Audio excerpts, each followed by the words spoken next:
Hello everyone and welcome to the World Storytelling Cafe. It's so lovely to be invited to tell at this from my house in Lichfield in the middle of England. I'm with the rest of you in social isolation at the moment, so it's really nice to be able to reach out and tell you some stories. Now, when I was thinking about what sort of stories to tell you, I went through my stories and I realised that I know some really interesting women. The characters that I've met while I've been researching these stories have been astounding, and I thought it might be nice to introduce you to some of them today. So I'm going to start with a local story, well, local for me, and it's from a place up near Stoke-on-Trent, a town, quite a busy town actually, and it's called Burslem, but it wasn't always a busy town, it was a little village, as most places were at some point, I guess. And Burslem had a graveyard hundreds of years ago, and the village grew up around the graveyard. And it's a peaceful place. Despite being surrounded by busy traffic nowadays, it's a peaceful place to be. The birds sing, it's calm, it's lovely, and all the gravestones are lined up in exactly the same way, so that on Judgment Day, the occupants can sit up and meet their maker. And it's very neat and tidy. And all the graves are lined up except one. One grave faces completely the wrong way. It's quite a substantial crypt almost now. And it's an unusual grave, and I was drawn to it and to find out a bit more about it. And this grave that faces the wrong way belongs to a lady called Molly Lee.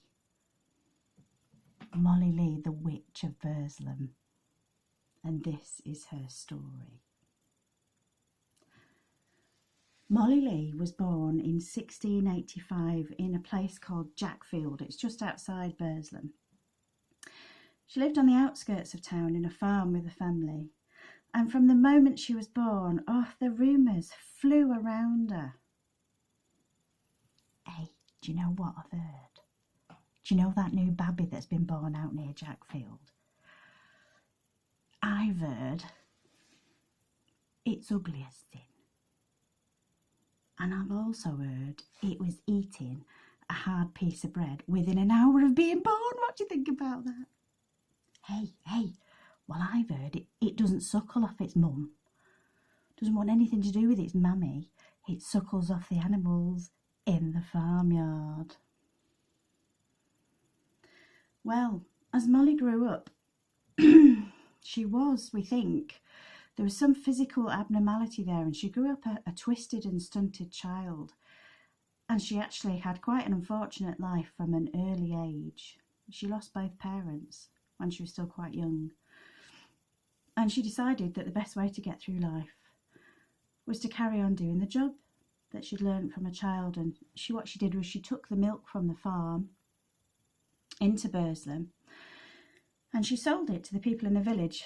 So each day she would get up at dawn and she would milk her animals, and she would shoulder the heavy yoke with 2 buckets full of milk, and she would make her way through the forest, and she would get to Burslem High Street. And as she walked along Burslem High Street, people would come out and they would buy the milk from her. And she was a hard-working woman. But she was helped in this job. She had one friend, and it was a crow. And this crow used to sit on her shoulder, and then when she got to the high street, it would flap off, and it would flap from tree to tree, and it would call, and it would go and tap on people's windows and wake them up in the morning, and they would know that Molly was there with the milk, and they'd come out and buy the milk and have a chat with her. And she was quite a twisted woman. I don't know what the deformity was, but it had twisted her up, and it made walking quite painful for her. And time passed, things went well, and although she wasn't particularly well liked, she was respected because she was a very hard-working member of the community. And things went quite well until Parson Spencer came to Burslem. Now, Parson Spencer was an interesting character in this story. He was somebody who didn't like to be spoken to in an uppity way by a woman. Let me tell you the sorts of things that were said. Hey, come here. You know what I heard the other day? I heard our Molly, she gave Parson Spencer a right telling off in the middle of the street. You're not going to believe what she said to him. He came out to ask her why she wasn't at church, and Molly, she put down a bucket and she stood there with her hands on her hips, and she said to him, I won't be coming to your church, and I'll tell you something else, I won't be putting a penny in your collecting tin for you to run off on your pudgy little legs all the way down to the Turk's Head pub and just drink it all away. What did Parson Spencer say? Well, he didn't know what to say, did he? He's not often to get spoken to like that, is it? Well, from that day onward, things got more and more difficult for Molly, and the rumours that had been hovering around the edge of her began to wrap themselves around her more securely, and people started wondering if she was watering the milk down. I think Parson Spencer had been spreading rumours.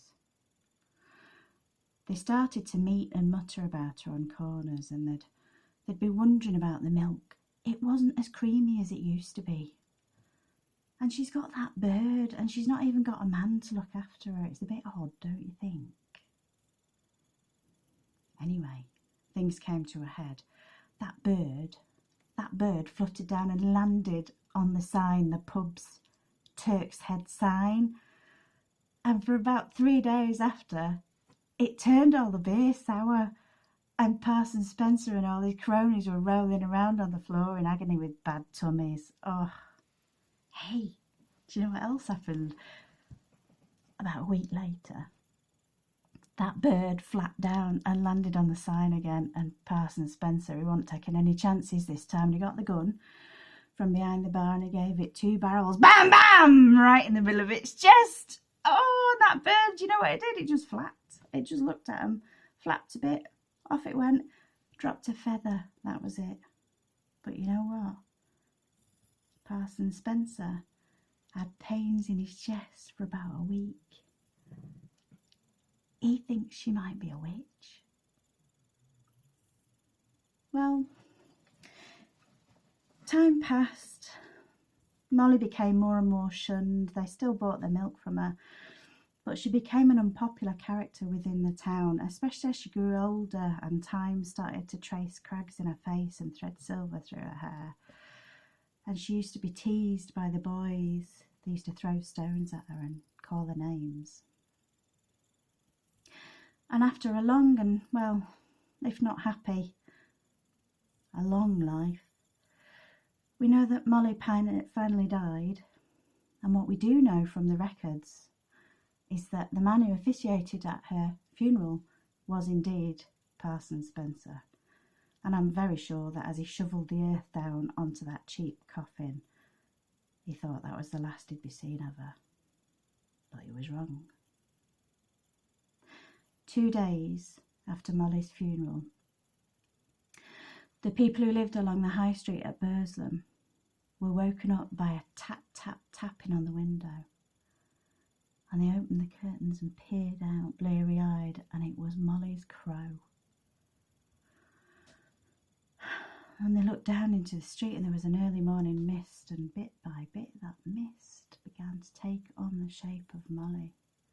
And Molly walked the whole length of the high street until she got to the end and dissolved away. Well, it was obviously a dream. They went back to bed. And the following day, there was a tap, tap, tapping, and it happened again. Well, they weren't taking any chances. Off they went, a gang of them through the woods, off to Molly's house just to check that she really was dead, because they'd seen her twice now.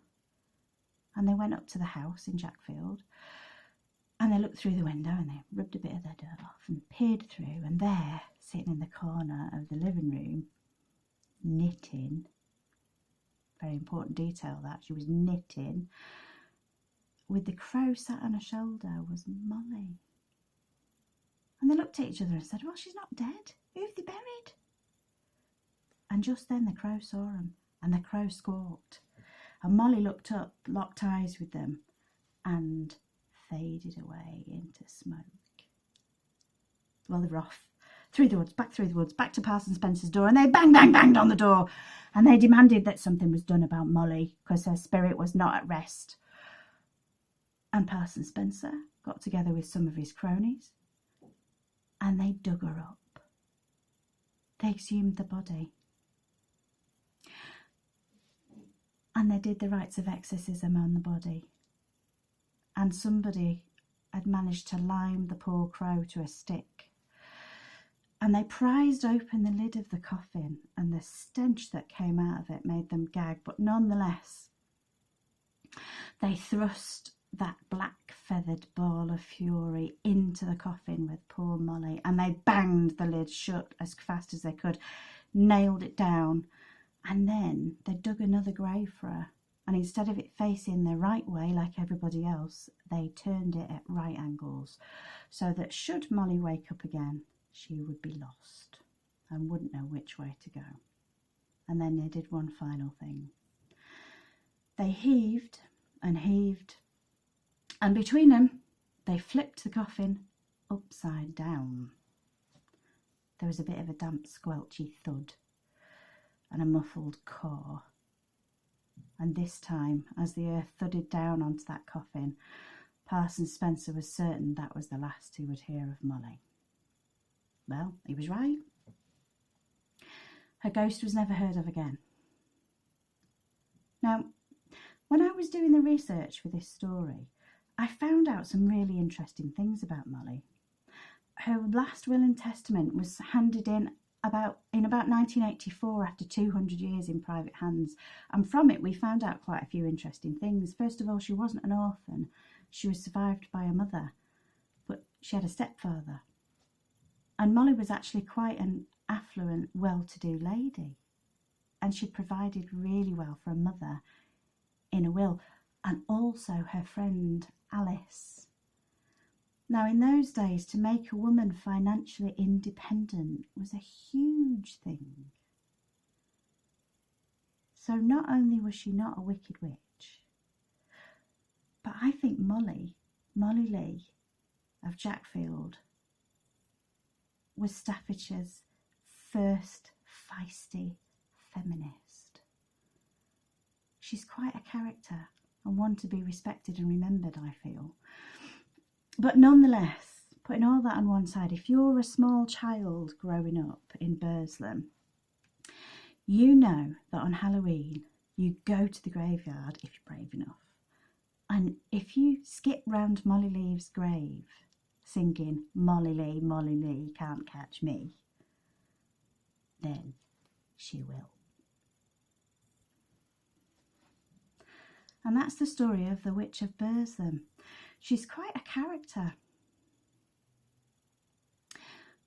It's very interesting how a feisty feminist could be remembered as an ugly old witch, isn't it? I'm going to take you to meet another woman now. An altogether different sort of woman. And this story takes place in an altogether different land.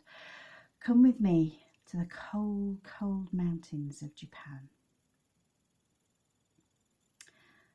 There was once a master woodcutter. He was growing old, and the time had come for him to take an apprentice. And the apprentice that was chosen for him was a young lad from the village where they lived.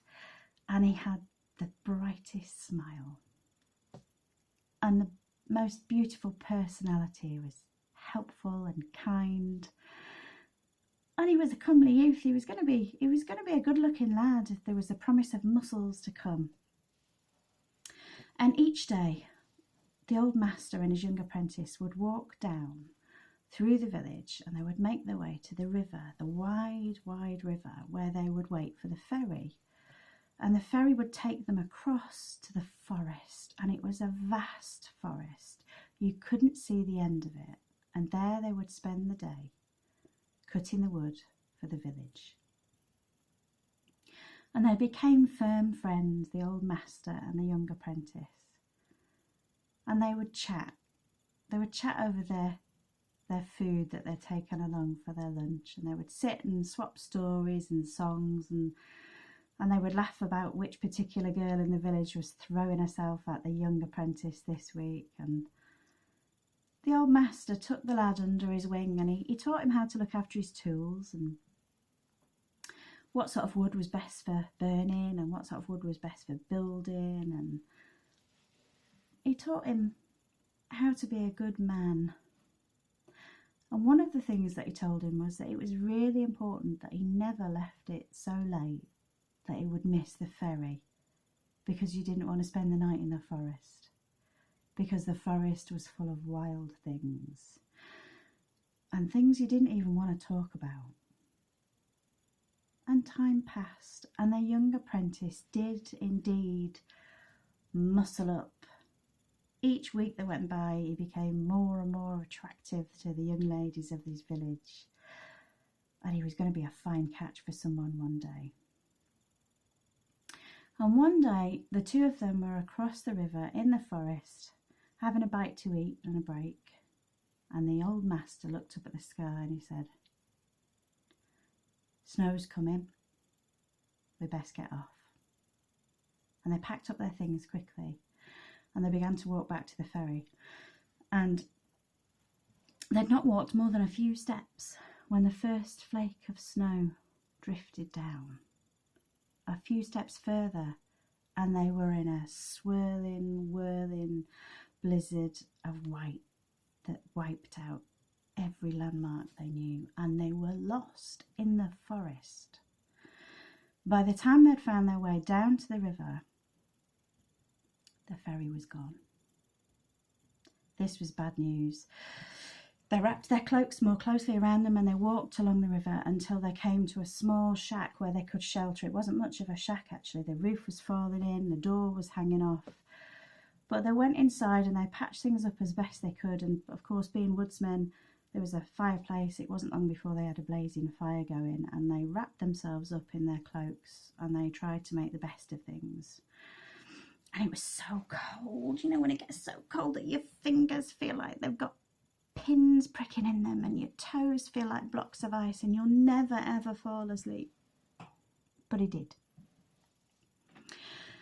He must have fallen asleep, the young apprentice, because he woke up. And he woke up because there was an icy blast creeping along the floor towards him. And when he sat up a bit, he noticed that the door was open. And stood silhouetted in the door against the blinding white of the snow outside was Yukiona. She was magnificent. She was so tall. She must have been 7 foot tall, and she had to bend to get in through the door. And as she drifted along past the apprentice, he noticed that she wore a silk kimono, white silk kimono, so thin and it clung to every curve of her body. And she moved with such grace and elegance. And he saw that her skin glittered like diamonds, and her eyes were as black as the night. And the long sheath of black hair swung as she moved across the room, and she scanned the room, and she saw the old man. The master was close to the fire, but the apprentice noticed that the fire had died down and was out now. And he was snoring, but he was shivering. And Yukiona drifted over to him and looked. She leant down and she held that sheath of black hair out of the way as she put her face close to his. And the young apprentice watched, sure she was about to kiss his master. But instead of a kiss, there was a...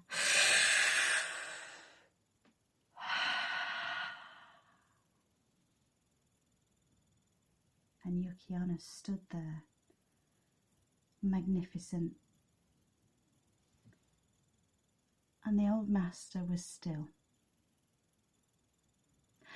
She looked around and she saw the young apprentice, and she walked over to him. And she bent down and she looked. And he pretended to be asleep because, well, you would, wouldn't you? And he was sure a kiss, or his last kiss, was coming. And he prepared for his death.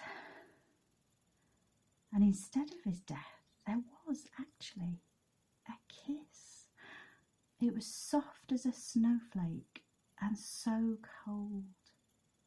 And when he opened his eyes in surprise, she was looking at him with those glittering black eyes of hers, and she said, "No, to take one as young and as beautiful as you would be a waste indeed. If you can keep a secret, we will meet again and I will spare your life. If you can tell no one of what happened here this night, I will spare your life and we will meet again."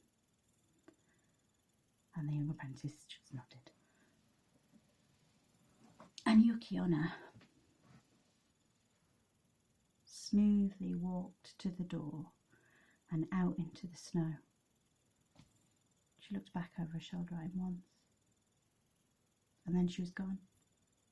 And he jumped up and he came over and he shut the door as fast as he could, but not before he'd seen that there were no footprints anywhere on that snow. And he made his way back over to his master and he shook him.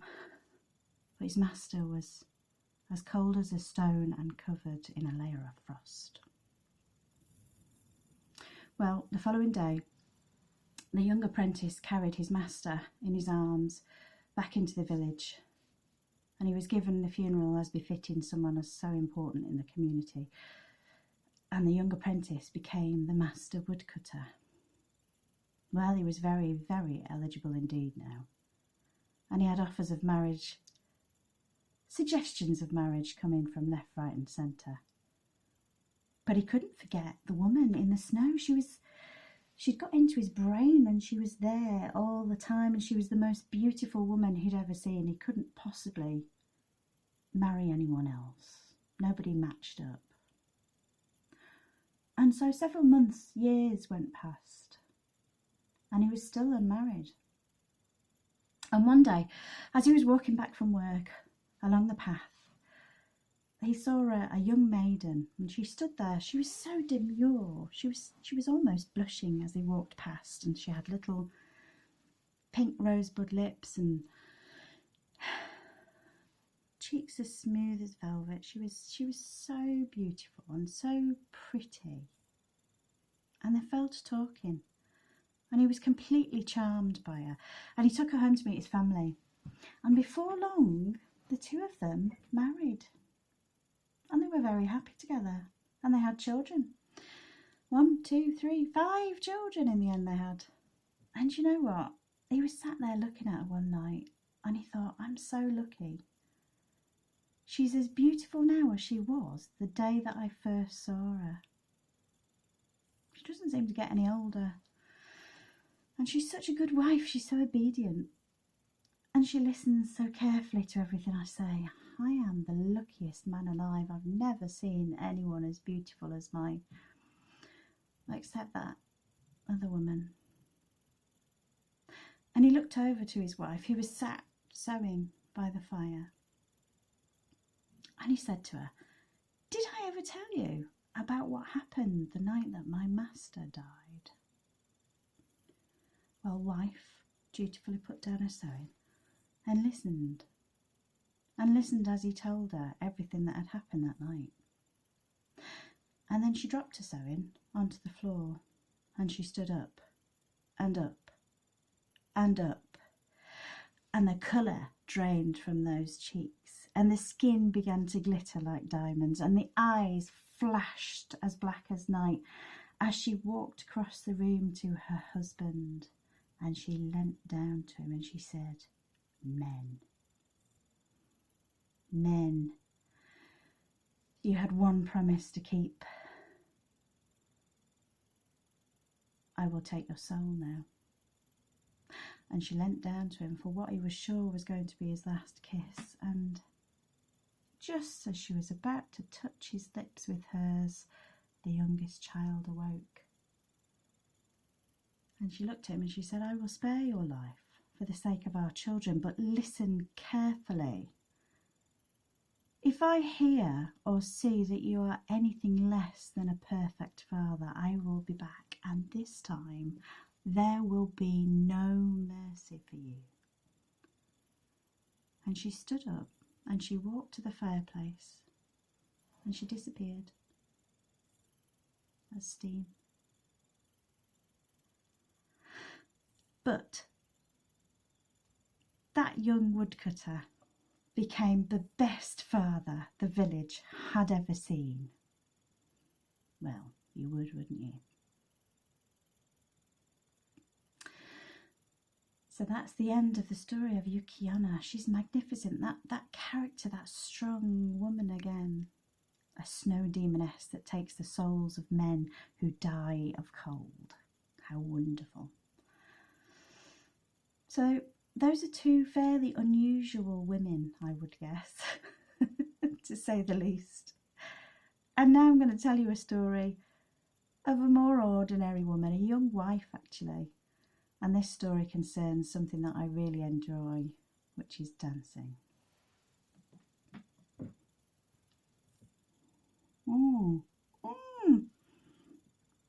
That Eileen McMahon, she's such a lovely dancer, isn't she? Look at her. She's gliding round that floor.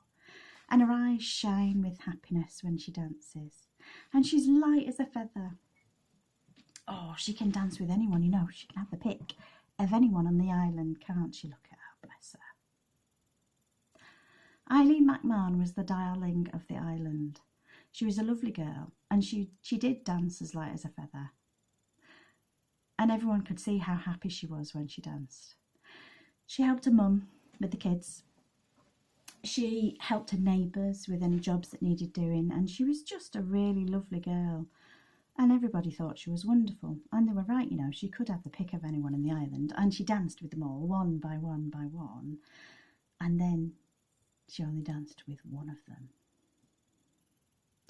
And when Frankie first asked her to dance, he took her hand in his, and they just fitted together. You know when you meet someone and you know straight away that you really like them and they like you back, and they just fitted together. When they started to dance, it was, I'm going to sound really cheesy now, but it was as if the rest of the world disappeared. And they whirled and twirled around that dance floor. And bit by bit, quite quickly, they fell in love, deeply, madly in love. And each weekend at the village dances, they would dance together. And it was really interesting because the young fisherman, Frankie, and the girl, Eileen, had no idea how obvious it was to everybody else that they were deeply in love with each other. And everybody loved watching them. Because it made the old people remember what it was like to be young and deeply in love. It made the young people happy to see a couple that were just so well suited to each other. And even at Kaylee's, when they had to dance with other people, the moment when their hands came back together, you could almost see the sparks flying. It was lovely. Anyway, it came as no surprise, obviously, but a source of enormous delight when the bands were called and a date was set for the wedding. And it was a wedding. The Kaylee was the best the island had ever seen. Everybody danced all night long, right through to the dawn, until the stars began to fade in the sky. And so began their married life. And they were really contented together. He would go out on his boat every morning and he would fish all day, and Eileen would be at home and she would do all the jobs that we all do at home and nobody notices. And at the end of the afternoon, she would go back to the shore and she would wait there for Frankie to come in on the tide. And when she saw him and his boat came up on the beach, she'd run over to him and he'd jump out of his boat and he'd pick her up and he'd swing around, and they would walk along the beach and go home, and they would make the supper together. And it was a life of contentment. They were really happy together. Until one afternoon, Eileen went down to the beach and she waited for Frankie. She was looking forward to seeing him. Now it's getting a bit nippy. She was looking forward to seeing him. But the tide came in and he didn't appear. And she waited a bit longer and he still didn't appear. And it got really nippy, and she wrapped a shawl around herself and she made her way up the hill. And she sat on the hill and she watched out to sea to wait for him to come back, because he was bound to be back soon, wasn't he? But he wasn't. And he didn't come back. And the next morning, the whole of the island was out with her looking. And they searched the beaches all the way around the island. All of them. But it was her that found him. Well, it had to be, didn't it? She ran down to him, the pebbles crunching under her feet, and she knelt down beside him. And those twinkly blue eyes that had caught her attention, that used to hold her gaze just that bit too long, well, they were just staring straight up now. And he had seaweed tangled in his beard and his hair. And that hand that she used to hold when she danced, and it was warm and rough and safe. That hand, she put it on her face. It was cold now. And if you'd been there and listened carefully, you would have heard the crack as Eileen's heart broke in two. Well, they took him off the beach on a handcart and they led him away, and the next day the whole island stood by her as Frankie was buried on the cliff looking out to sea with his feet facing out towards the sea. And she was broken. That was the end of Eileen. There was something inside her that was just gone, and no matter how she tried, it wasn't coming back. What she'd lost, the spark had gone. And she would go to the village dances and she would sit and people would ask her to dance, and then eventually people stopped asking her to dance and she wouldn't dance, the joy had gone. And every night she would get a shawl and she would wrap it around her and she would walk the beaches and she would look out to sea and she would scan that horizon, because she had to do it. And time passed. And it got to the end of the year, and it got to the night on the island where Eileen knew was a special night. It was All Souls Night. And she went and sat on the top of her hill. And she knew that all the dead of the island would come together for one dance, one night of the year. And she sat there and she waited. And as the moon rose and the stars began to prickle, she heard the sound of a violin, a fiddle, and a flute. And she stood up and she walked along and she found her way to the top of the hill and looked down into the hollow, and there they were, off the whole island, all the dead of the island. They were having a dance. And they were having a whale of a time. It was a ceilidh. They were all whirling and twirling each other and smiling and laughing, everyone except one. Because there, on the edge of the group, with no partner, was her Frankie. Oh, and she ran down that hill to him and she flung herself into his arms. And his eyes filled with tears as he looked at her and he said, "What are you doing here?" And she said, "Frankie, I've come for a dance." And he took her for a dance. And he took her hand in his and they fitted together like the dovetails of a joint. And they twirled and they whirled and they danced and danced. And when the music had finished, they stopped. And he pushed her away and he said, "You need to go home, Eileen. This is not where you're supposed to be." And she said, "Oh, Frankie, one more dance." And he took her in his arms once more. And it was as if the rest of the world faded away and disappeared. And they danced and they danced and they danced. And when the music finished once more, he almost pushed her away from him and he said, "Look, Eileen, you know how much I love you, but you don't belong here." And she looked at him and she said, "Frankie, I belong next to you." And they began to dance again, and they danced together the whole night long until the stars began to fade in the sky. And as the stars faded with the dawn, so did the ghosts. And Eileen made her way home, and her hair was wet with the sea mist and her clothes were wet with the dew. She went home to her mother's house and she flung herself upon the bed and she stayed there as white as a ghost. And the doctor was called, and the wise woman was called. And when she'd been cold, she was now burning. And in the following morning, she was gone. And although Eileen McMahon has been coffined and buried next to her beloved Frankie with her feet facing out to the sea, nobody ever says that she's died. And if anyone asks, they say, "Eileen, she's gone off dancing with Frankie," because she always loved dancing with Frankie.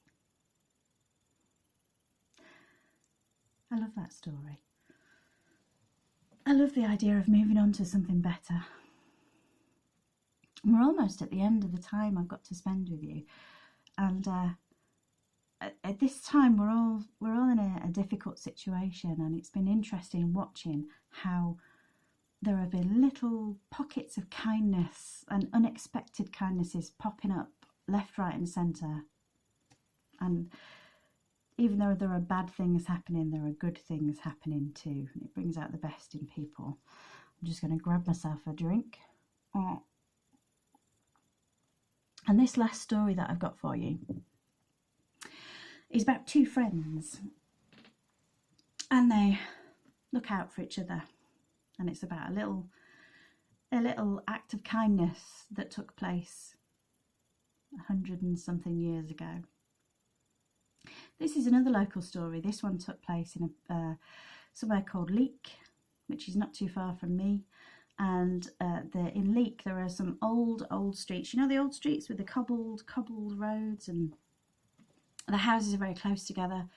And they all had backyards, and they were all in and out of each other's backyards and things. And there is a place there called Getcliffe's Yard, and it's a preserved space in Leek. And it is, I think it's three old houses that are preserved, and some stables and a cobbled courtyard. And it's now been turned into a lovely little shopping arcade where there are independent shops and lovely crafts people, and it might be a nice place to visit once you're allowed to wander again. Anyway, in the early 19th century, there were two friends who lived side by side in this street. There were a baker and a fortune teller. And the fortune teller had once been a traveller, a gypsy, and she travelled all over the place, but she'd got too old to travel now. And she'd settled in a house, and her best friend was the baker that lived next door. And the baker that lived next door got up very early in the morning every day and baked all the loaves and the breads and the biscuits, and she was so busy. And she had queues of people outside her door coming to buy her goods, and she had things delivered, and people came to see her and bought things from her. And the fortune teller made what she could from telling fortunes. And they used to sit down together every afternoon. They'd sit down and have a cup of tea and some biscuits and a bit of a natter. But the baker noticed that her friend, the fortune teller, was always short of a penny or two, really. She was pretty much destitute, and she couldn't find 2 pennies to rub together, to be honest. And she was pondering on this one afternoon when Mrs. Smith came in to buy some cakes from her. And they got to talking about the fortune teller's cat. She had a black cat, the fortune teller, as you do if you're a fortune teller. And this black cat was always getting in the way and making a nuisance of itself. It would sneak into people's houses, and it it would get its paws in the butter and it would steal the food off the side of the kitchen. And it drove everybody mad, this black cat. Anyway, the baker was telling Mrs. Smith about what had happened that morning. She said, hey, guess what happened this morning? That cat from next door, you know what a pain it is.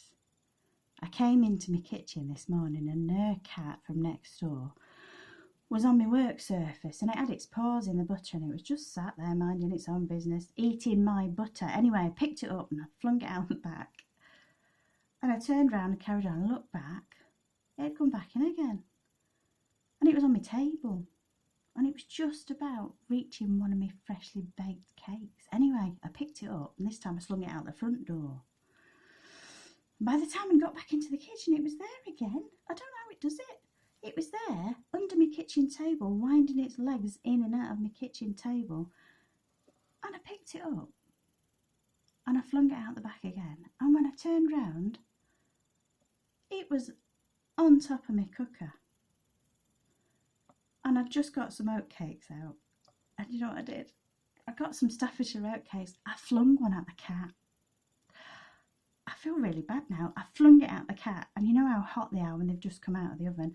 It landed on the cat's shoulders. Well, oh, you should have seen what happened. Honestly, the cat screamed in the way that only a scalded cat can. And it shot around my house all over the kitchen, all over the place, screaming its head off. And it ran out of the front door. And then I felt really, really bad. This poor cat, I mean, it's starving, isn't it? She's not got 2 pennies to rub together. So, anyway, now listen, the next bit, Mrs. Smith, I don't want you to, don't, just keep this between you and I, okay? So, I went next door to see my fortune teller friend, and I went in through the front door without knocking or anything, because we don't knock. Anyway, and I go into the front room and guess what's going on? She's sat there on the floor. You're not going to believe this. You know that black dress she always wears? It's halfway off her shoulders hanging down. And on her shoulder, where, well, there was a big scald, a burn mark. I don't know what to make of that, do you? I mean, it was exactly where that cat got burned, and it was, well, it's a bit witchy familiar kind of thing, isn't it? Anyway, Mrs. Smith, I know you'll be the soul of discretion and you won't tell anyone about this, will you? But I just wanted to tell someone. What do you think about that? Anyway, the baker and Mrs. Smith had a good old gossip about the potential of the fortune-telling lady who lived next door. In fact, having a witch's familiar and being, well, a witch. And as the baker waved Mrs. Smith off, she smiled to herself. And the following morning, when our baker lady got up, she opened the curtains and looked down onto the street. And there was a massive queue of people, but they weren't queuing to come and get the cakes and the bread from her. They were all queuing up outside a friend's house, waiting to have the fortunes told. And she just smiled to herself and went and made herself a cup of tea. A lovely little story there about a couple of friends looking out for each other. And that's what we're all doing at the moment, I think. Anyway, I'm Maria Credali. I hope you've enjoyed listening to my stories. We've met some really interesting women, haven't we? A gnarly old witch who turned out to be a feisty feminist, a snow demoness, a young wife, and 2 good friends. I wonder which of those women you might like the best. Enjoy yourselves as much as you can in this social isolation. Look after each other and stay safe. And thanks for listening.